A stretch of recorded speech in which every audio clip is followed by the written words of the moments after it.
Y para mí es un gusto en esta oportunidad entrevistar a nuestro querido Iñaki Muñoz, que nos visita desde España, justamente para hablar de Disfam y Adapta, que firman alianza estratégica.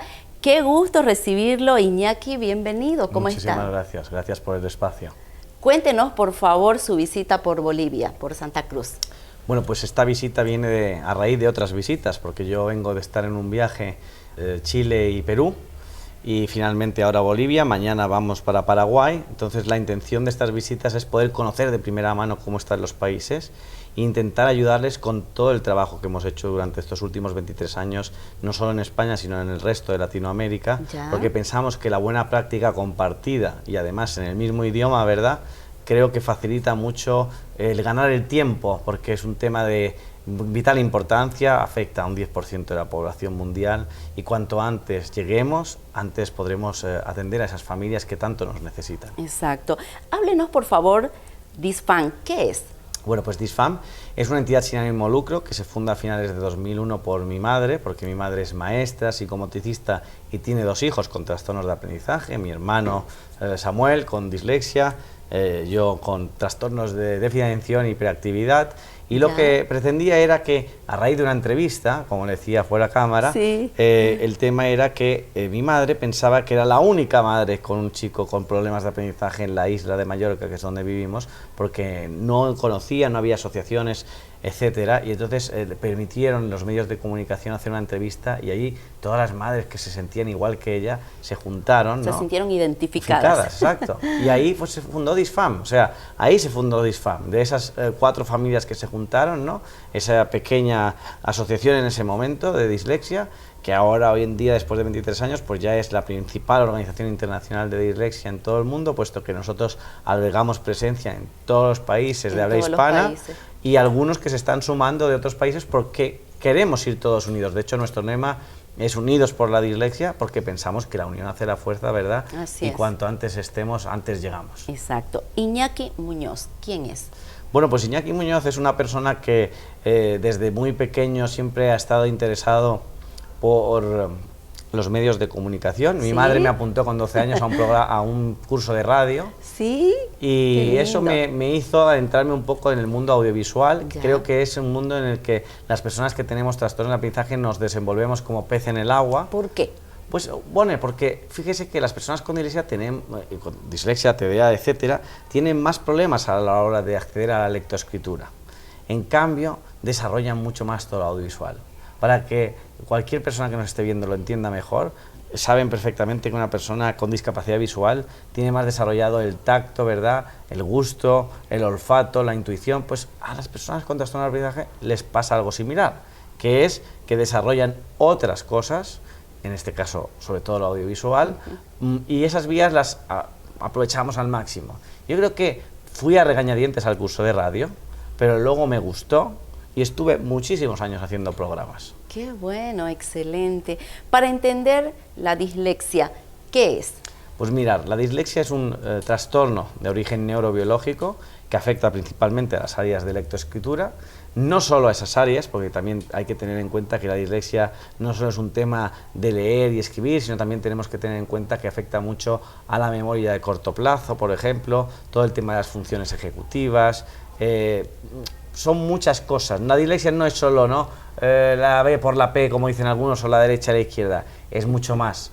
Si bien además es hereditaria, es hereditaria y crónica. Nacemos y morimos con los trastornos de aprendizaje. Y entonces es muy importante que cuando tengamos en nuestras familias, ¿no?, alguna persona con dificultades de aprendizaje, lo tengamos en consideración por si nuestros futuros pudieran tenerlo, porque es cuanto antes estamos a tanto, sobre todo al principio de los 4 años, con los primeros síntomas en educación infantil, antes podremos trabajar la dislexia para que no se convierta en algo grave. ¿De qué porcentaje estamos hablando actualmente? Pues mirar, la Organización Mundial de la Salud nos confirma que más del 10% de la población mundial tiene dificultades específicas de aprendizaje, y luego hay que tener en cuenta que se nos pueden sumar con otros trastornos comórbidos. Puede ser el TDA, ¿verdad?, la discalculia, la dispraxia, la disortografía, el Asperger, las altas capacidades. Entonces, al final esta familia que le llamamos nosotros de primos hermanos, ¿no? Porque son trastornos comórbidos, es una familia bastante importante y además podríamos decir que es la principal causante del fracaso y el abandono escolar. ¿Cómo explicar la dislexia? Bueno, la dislexia es bastante difícil de explicar porque es un trastorno invisible, no se ve. Así como tenemos otras discapacidades, otros trastornos, ¿verdad?, que se ven a simple vista, la dislexia es difícil de explicar porque hay que entender que es un trastorno de origen neurobiológico, que está en la cabeza. A mí me acuerdo que de muy pequeño me explicaban que era como las hormiguitas que iban haciendo la conexión desde lo que lees hasta el cerebro y de repente se van desviando o cortando. Por tanto, la información te llega intermitente, no llega completa, por eso no se retiene, ¿no? En cambio, todo lo que entra por la vía audiovisual, como decíamos antes, sí está llegando por autopista, para que me entendáis. Llega de forma más directa. ¿Y cómo lo podemos identificar? ¿Cómo las mamás logran identificar la dislexia en sus niños? Bueno, a mí me gustaría decir que no hay dos personas con dislexia iguales, o sea, es igual que no hay dos personas en el mundo iguales. Claro. Por tanto, a veces compararse con otras personas no es bueno, la mejor idea. no es la mejor idea, pero sí es verdad que yo siempre digo que fijaos que muchas veces las mamás vemos cómo van en el aula los compañeritos de nuestros hijos y vemos que nuestro hijo no acaba de ir en la misma línea que todos, ¿no? Que no está siguiendo el ritmo de la clase. Claro. De hecho, es muy bueno hablarlo con la maestra, que es la que está todo el día dentro en las aulas para ver si realmente existe ese desfase o pues no tiene una adquisición de la lectoescritura al mismo ritmo que el resto, le cuesta mal los idiomas. ¿Las exposiciones para ellos les dificulta? Bueno, aquí habría que decir que hay personas que están contentas haciendo, por ejemplo, una exposición oral, porque a lo mejor le va mejor, pero hay que consultarlo con ellos. Tienen que sentirse empoderados, ¿no?, y tranquilos para poder hacerlo, porque una persona a lo mejor con dislexia puede tener miedo a leer en voz alta porque los chicos de alrededor se están riendo de él, por el tema del bullying sobre todo. Nerviosismo, frustración, sudoración, ¿son algunas características que se presentan en los alumnos? Son características que podríamos decir que sí que se presentan muchísimas otras. Yo lo que digo siempre es que las personas que puedan tener algún tipo de sospecha, tenemos un protocolo de dislexia que se llama ProDislex, que es como la Biblia para nosotros de la materia, donde cualquier persona que en Google busca ProDislex va a poder encontrar toda la sintomatología por etapas escolares y edades. Entonces, si tenemos, por ejemplo, un hijo, me lo invento, de 10, 12 años, tendremos que buscar cuál es nuestro protocolo, descargarlo de forma gratuita y ahí podemos incluso rellenar sí, no, sin evidencias, o sea, lo típico del sí, no, sí, no, sí, no, para saber si realmente tiene muchos síntomas del alma de poder tener dificultades de aprendizaje. ¿Y de qué manera ustedes están ayudando con el tema de la dislexia? ¿De qué manera se los ayuda? Bueno, nosotros principalmente lo que tenemos que tener claro es que somos la casa por antonomasia, digamos, de todas las personas con dificultades de aprendizaje. Claro. Queremos ser la casa de todos, porque pensamos que tiene que haber un referente para que cualquier persona que se sienta sola o que no se sienta acompañada, o ya sea familia, ya sea persona con dislexia, ya sea un familiar, porque puede ser la familia directa, pero también pueden ser los abuelos, pueden ser los primos, pensar que al ser hereditario toca mucho más alrededor de la familia. Entonces, lo que queremos como ISFAM es, primero de todo, ser la casa de todos, los que trabajen y colaboren por el tema de la dislexia. Y dos, ser los vehículos conductores para conseguir que realmente todos los maestros, todas las familias estén capacitadas y formadas para atenderlos. ¿Quiénes se frustran más? ¿Los niños, los chicos, el que está atravesando el tema de la dislexia o los papás cuando logran ya identificar? Pues yo creo que hay de todo, porque mi madre, por ejemplo, es la primera que lloraba mucho porque decía que se sentía mal al estar frustrada de no haber detectado antes, ¿no?, la dislexia de mi hermano. Pero al mismo tiempo, depende de la edad, un niño tan pequeño a lo mejor no se puede frustrar porque no entiende ni siquiera lo que sería la frustración. Puede tener, digamos, esos síntomas, ¿no?, o esas rabietas, o esas frustraciones en general, pero no tanto como lo que entendemos tú y yo por una frustración. Luego, cuando uno es más mayor y ya empieza a tener conocimiento de las cosas, sí es verdad que tenemos adultos que se sienten frustrados porque tienen dislexia, nunca les ayudaron, nunca les hicieron una adaptación para el carnet de conducir, para poder tener un carnet de conducir que muchas personas... ¿Nos incapacita? No les incapacita, pero lo que está claro es que usted y yo llevamos gafas. Seguramente si usted y yo vamos al programa, al programa de sacarnos el carnet de conducir sin gafas, no vamos a entender lo que nos preguntan, exacto, ¿no? Así o sea, es. Entonces lo que hay que hacer es darle sus gafas. Las herramientas. Las herramientas. Claro. Le llamamos las herramientas para la equidad. Exacto. Y esto no nos da una etiqueta, ¿no? No creo que nadie cuestionaría nunca, ¿verdad?, en quitarnos las gafas en un examen. Claro. Pero eso sí está pasando con las personas con dislexia. Exacto. Porque ellos necesitan sus gafas. Es una problemática social, ¿no? Aquí estoy viendo en Bolivia que se habla mucho, he mantenido muchísimas reuniones estos 4 días en el país, y lo que sí me he dado cuenta es que nos hablaba mucho de que incluso estigmatizaban la palabra. O sea, que los padres tenían como miedo a hablar de dislexia, piensan que es algo grave, y yo estoy harto de explicar que la dislexia no es algo grave. Lo que es grave es no ponerle la palabra a nuestro hijo de la etiqueta correcta que tiene. Claro, porque y no ayudarlos en el momento... Desde cero. Desde cero, preciso, que ellos necesitan el apoyo y la ayuda también, ¿no? Porque fíjate que la etiqueta de tonto, de vago, de escapista, como me dicen aquí y tal, hay muchas Esos son los ejemplos que seguramente viene escuchando por tantos años, las etiquetas incluso de las mamás, que somos las que más queremos a los chicos, sobreprotectoras, ¿verdad? Bueno, pero las mamás, yo siempre digo que son las únicas que tienen un título para siempre, ¿no? O sea, tú eres madre de tu hijo para siempre, es imposible que te puedan quitar ese título. Entonces, yo no concibo, ¿no?, una madre sobreprotectora, sino una madre preocupada por cualquier problema que pueda tener su hijo, y no me parece mal. Yo creo que sería irresponsable que una madre que ve que su hijo no está yendo en la línea del resto de compañeros o que está sufriendo, no se preocupara por él. Claro. ¿Cómo ha sido todo este proceso en su experiencia personal? Bueno, pues que fíjate que cuando visito estos países vivo en un continuo déjà vu, siempre lo explico así, ¿no? Porque veo lo que nosotros empezamos a hacer desde el principio. Hoy me contaban historias de cómo estaba Santa Cruz de la Sierra y me decían cosas que pasaban, y yo le dije, mire, eso que ustedes me cuentan pasaba en nuestras tierras, en nuestras regiones, cuando nosotros empezábamos. Pero hemos demostrado que haciendo trabajo unidos se pueden cambiar las cosas. O sea, no nos tenemos que quedar con, bueno, es que como la cosa en el país funciona así, no podemos cambiar, por tanto, niños al fracaso. Exacto. No, cambiemos la opinión. Si en España, que es un país muy grande, con muchas regiones y departamentos, hemos podido cambiar eso, ¿por qué no lo va a poder hacer Bolivia? Exacto. ¿De qué manera las instituciones en este último tiempo se están uniendo fuerzas para poder ayudar en esta situación específica? Bueno, pues de cada vez las instituciones son más realistas con el panorama. Claro. Es decir, cualquiera, ya sea asociación, ya sea gobierno, ya sea entidades sin ánimo de lucro que se dedican a este tema. Entonces, lo que tiene que tener claro la gente es que la unión hace la fuerza en este sentido, como decía al principio, y es muy importante estar enfocados todos con el mismo objetivo. Porque no tenemos tiempo que perder, porque los niños cada día van al colegio y cada día pasa un día más, cada día tienen los exámenes más cerca, el fin de curso más cerca, y no nos podemos permitir, los que representamos esta causa, perder el tiempo con tonterías. Tenemos que ir siempre pensando en el bien común, en que cualquier gestión que hagamos, por ejemplo, va a tener un impacto directamente en las personas.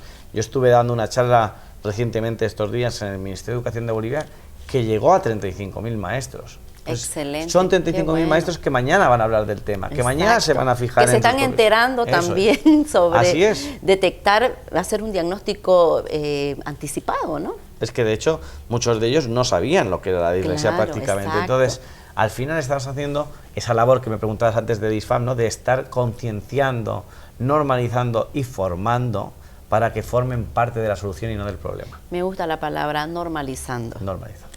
Excelente.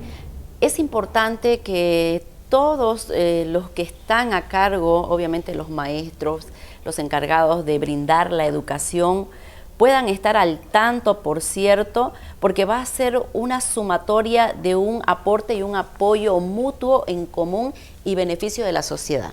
Yo creo que siempre digo que esto es un trabajo en triángulo. Tiene que estar la familia, tiene que estar el colegio y tiene que estar, sobre todo, el niño. El niño. Porque si no trabajamos en triángulo, cualquier pata que falle, tenemos un problema. ¿Qué se necesita implementar para generar estos cambios positivos? Pues sobre todo unas buenas adecuaciones. ¿Ya? O sea, muchas veces nos centramos en otros tipos de cosas, tratamientos y demás, que lógicamente se tendrán que hacer si es necesario. Pero lo que sí está claro que no puede dejar de existir es que desde el primer momento, sea la edad que sea, tengamos sospechas de que hay unos trastornos de aprendizaje detrás de una persona, inmediatamente no pongamos en marcha unas adecuaciones. Porque esto volvemos a lo de las gafas. Claro. Es como si tú dices, mira Iñaki, yo es que últimamente veo mal, y no te vas a revisar la vista y te dicen es que a lo mejor tienes miopía y necesitas gafas. Y va pasando y se va complicando va pasando el problema, y va subiendo el grado, ¿verdad? No, aquí tenemos que tener claro que una maestra del aula, que es la responsable de la educación de sus niños en el aula, tiene que saber y conocer lo que es el ProDislex, que es el protocolo de dislexia, para que cuando le digan, mira, tienes aquí una persona con dislexia, tú sepas automáticamente que hay un protocolo, cómo actuar. ¿Y hay algunas normas con las cuales se está trabajando específicamente para esto, para todo lo que es el nivel educativo? La intención, bueno, hace unos días presentamos con algunos diputados en este país una ley integral, porque queremos que cubra los derechos de la persona desde que nace hasta que fallece.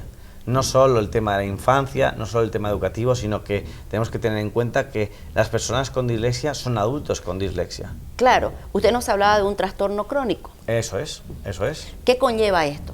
Bueno, pues eso conlleva, por ejemplo, lo que hablábamos antes, desde el carnet de conducir, desde los procesos judiciales o penales, desde también el acceso, por ejemplo, a una carrera funcionarial que no tienen adaptado, por tanto, más de lo mismo. O sea, ¿por qué una persona con dislexia, si le hace ilusión ser juez, por ejemplo, o lo que sea, no puede proceder a hacer una adaptación en su posición, en la posición de acceso a su adaptación, carrera? Adaptación, excelente. Ajustes razonables. Exacto. ¿Cómo podemos implementar esos ajustes razonables en todo lo que es la escolaridad en este tiempo?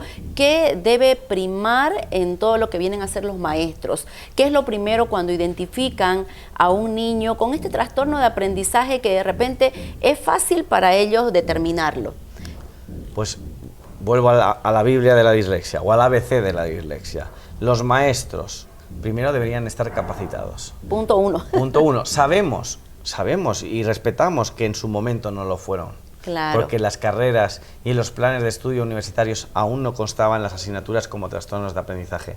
Pero una vez que estás avisado y que les estás ofreciendo todas las herramientas, desde el protocolo de dislexia hasta la formación, ya no hay queja. O sea, te están ayudando. Tú tienes que pensar que en cada aula tenemos entre 3 y 4 chicos con dislexia.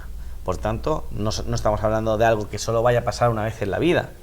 En el día a día esa persona tiene que estar capacitada y formada. Nosotros continuamente ofrecemos becas para el Congreso de Dislexia, que es una vez cada 2 años, para que los maestros puedan formarse. Porque un maestro que realmente tiene interés, aunque no tenga dinero, va a hacer lo imposible para ir a un evento como este. Para formarse. Para formarse. Claro, hablando de las capacitaciones, ustedes van a empezar, las están dando.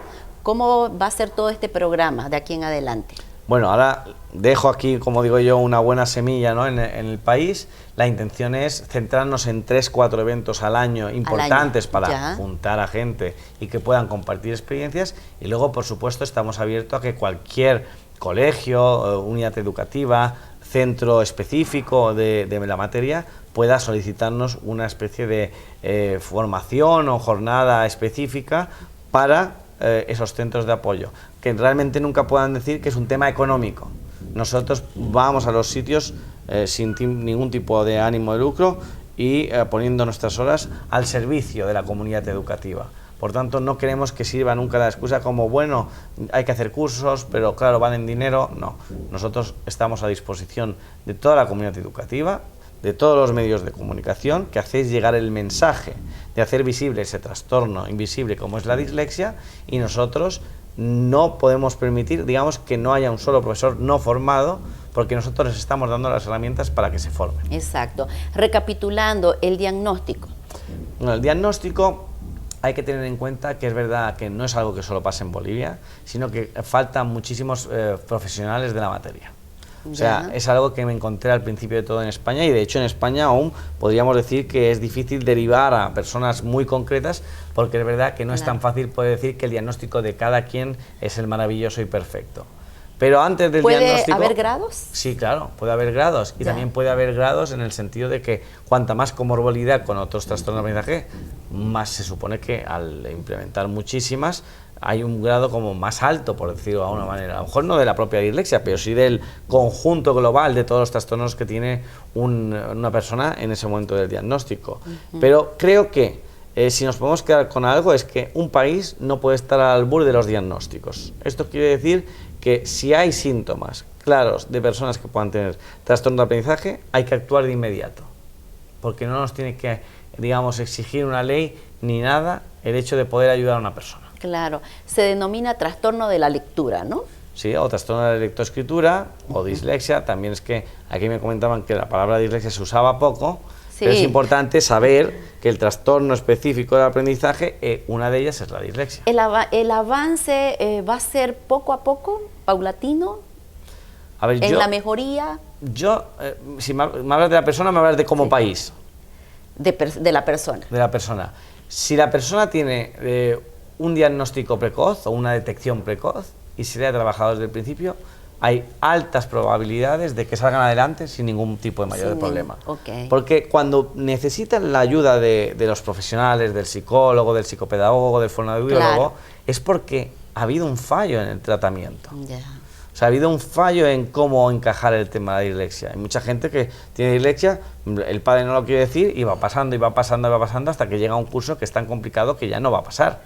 Entonces, esa es una persona que no ha sido trabajada. Sí le están dejando hacer las cosas, pero no es lo mismo. Entonces, es muy importante que en cuanto se detecte, como decía antes, automáticamente apliquemos las adaptaciones con profesionales de confianza o con los propios profesionales, ¿no?, que tienen las aulas y que están dentro de las escuelas. Exacto. DIFAN y ADAPTA firman una alianza estratégica para fomentar una educación inclusiva y equitativa. Actividades importantes que se están llevando a cabo aquí en Bolivia, en Santa Cruz. Bueno, hemos tenido toda la semana de actividades, digamos, de capacitación, formación y reuniones de trabajo con las administraciones, y ahora lo más pronto que podamos tener, que podamos compartir con la gente, es que el 8 de octubre, que es el Día Internacional de la Dislexia, siempre hacemos un encuentro con las familias y los profesionales que colaboran con esta causa para que puedan intercambiar impresiones. Lógicamente por redes sociales, cuando se sepa el sitio, el lugar exacto y demás, procederemos a comunicarlo, y luego la idea es que el 22, 23 y 24 de noviembre puedan acudir 3 días a un Congreso Internacional de Dislexia, que si bien se hace en Mallorca, que es la isla donde yo vivo. ¿Cuándo es? El 22, 23 y 24 de noviembre. De noviembre. Puedan ir también de forma virtual. ¿Quiénes pueden participar? Cualquier persona. Todos. O sea, esto no es excluyente. Cualquier persona que tenga o interés, o esté afectado, o tenga un familiar, o lo que sea, realmente creemos que es importante que todo el mundo conozca de todo para que seamos una sociedad más justa. Exacto, estamos hablando de todos los maestros, los profesores, psicólogos, psicopedagogos, o sea, creo que el conjunto de especialistas va a sumar. Así es, así es. De hecho, ya te digo que el 22, 23 y 24 de noviembre tenemos este congreso y los ponentes son de primer nivel. Excelente. Iñaki, yo quiero agradecerle, gracias por su tiempo. ¿Cuál sería su mensaje final? Consejos que podemos dar a las mamás, alerta a las mamás también, que seguramente están pasando situaciones en el hogar y siempre dicen es que él no quiere estudiar, es que él, la verdad que se frustra, se distrae porque no tiene mucho interés en el estudio, ¿no? Muchas veces lo calificamos de esa manera, nuestros hijos. Pues yo creo que, mira, después de estos días de empaparme de cómo funciona Bolivia, yo creo que un mensaje final sería decirle a esas madres que puedan pensar que sus hijos son vagos, que realmente se comportan fuera de la normalidad que el resto de compañeros, nunca dejen de correr el tiempo para poder intentar averiguar qué es lo que tiene. Puede ser que sea dislexia, puede ser que tenga TDA, puede ser cualquier trastorno de aprendizaje o ninguno, pero esto de pasar la pelota, que me estoy dando cuenta que pasa mucho, ¿no? De, bueno, esto lo mira el psicólogo, esto lo mira el neuropediatra. Y los culpamos muchas veces a los hijos, ¿no? Por la problemática. O al propio hijo. Pero como mensaje lo que tenemos que hacer es hacerles ver a las familias que esto existe. Puede gustar más el término dislexia o no, pero existe. Y lo que tenemos que hacer es trabajarla cuanto antes para que sus madres se sientan orgullosas de que se ha trabajado y que sus hijos salen adelante. Negarlo, mirar hacia otro lado y demás, lo único que va a hacer es que realmente la persona con dislexia acabe teniendo problemas mucho más graves, que ya luego sí son difíciles de remediar. Exacto. Como sociedad, ¿cuál es el trabajo que tenemos que realizar? Bueno, sobre todo la normalización, lo hablábamos al principio, Sí. porque tiene que ser algo normal tener dislexia, no tener que estar escondiéndonos o haciendo ver que si no trabajas bien, pues te vamos a hacer bullying porque no sabes leer y Claro, escribir. sí. Entonces, lo más importante, normalización y capacitación. Excelente. Iñaki, muchísimas gracias por su tiempo. Mil Lo gracias. esperamos pronto por Bolivia. ¿De qué manera la gente se puede contactar con ustedes? Muy importante. Cualquier padre, madre, familia, profesional o disléxico, ¿no? Puede contactar con nosotros a través de nuestras redes sociales, Ya. que Disfam, Adapta Bolivia, o en el correo adapta.bolivia@disfam.org.